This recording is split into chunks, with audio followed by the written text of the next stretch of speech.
গরিব হয়ে জন্ম নিছি, শখ জিনিসটা আমার নাই। যাও শখ ছিল অভাবের কাছে বিক্রি হয়ে গেল।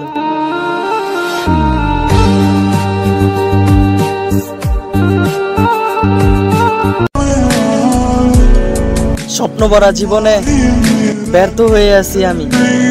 স্বপ্নই তো পূরণ হয় না, ঘুম পূরণ হইব কেমনে?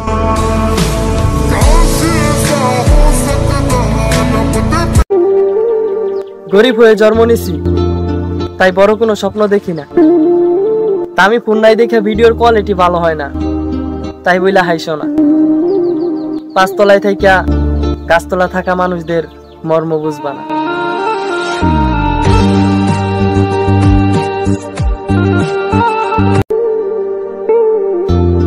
বিশ্বাস করেন ভাই, আমি আমার বাবার কাছে কখনো জোর দিয়ে কোনো কিছু চাই নাই। কারণ আমি জানি আমার বাবাও আমার মতো, মানে মধ্যবিত্ত।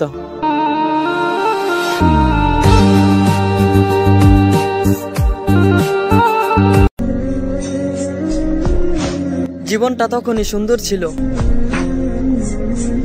যখন ছুটতাম না শখের পিছু, আর বুঝতাম না বাস্তবতা কি।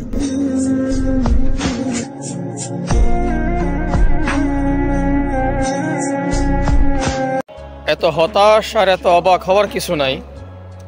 আপনি বিপদে না পড়লে বুঝতেই পারবেন না আপনার আপন মানুষকে, আপনার বন্ধুকে, আপনার ভালো চায়কে।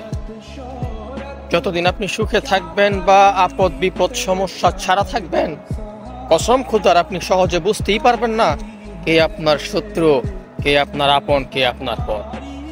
যেই দিন আপনি বিপদে পড়বেন বা একটা সমস্যার মধ্যে পড়বেন, ওই দিনই দেখবেন যে মানুষগুলা আপনার জন্য জান দিতে প্রস্তুত ছিল, ওই মানুষগুলাই আস্তে আস্তে আপনার কাছ থেকে দূরে চলে গেছে। দেখতেছি, দেখব, দিতেছি, দিচ্ছি 10 মিনিট। সব ড্রামা, সব অভিনয়। মানুষ অভিনয় করতে পারে খুব ভালো। মহারানী, আমার এমনিতেই মোমবাতি দেখার অভ্যাস নেই। মানুষ যেমন বছর জুড়ে ঈদের চাঁদের অপেক্ষায় থাকে, ঠিক তেমনি আমিও পুরো জীবন জুড়ে শুধু আপনার অপেক্ষায় থাকব।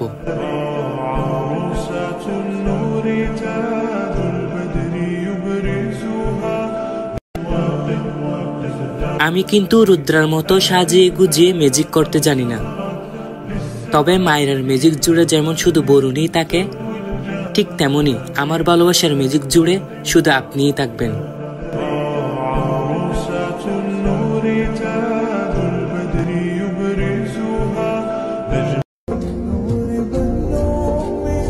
তুমি এমন মানুষ কোথায় পাবা যে তোমারে পাবো না জেনেও ভালোবাসবো? বুঝো না কবিতার শব্দে কেন দেওয়া আছে এত আয়োজন? কারণ তুমি ছাড়া ব্যর্থ আমার এই জীবন।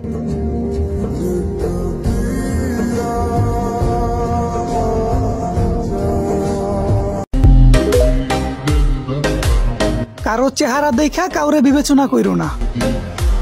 আমার চেহারা খারাপ, চরিত্র না।